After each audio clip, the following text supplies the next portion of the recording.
Вече, ако знаете, съм станал цар. Имам си царски трон. Не вярвате ли? Сега ще повярвате. Нали ви казах? Царски трон!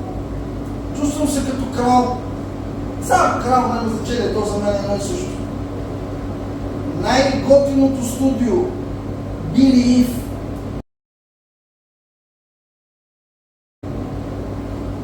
Масаж на краката.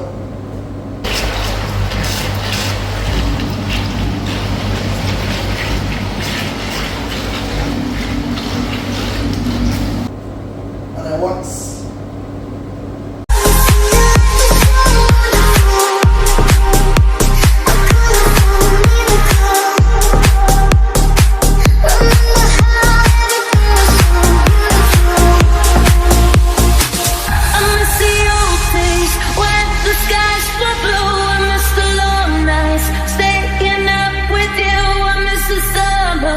Cause we were in it together.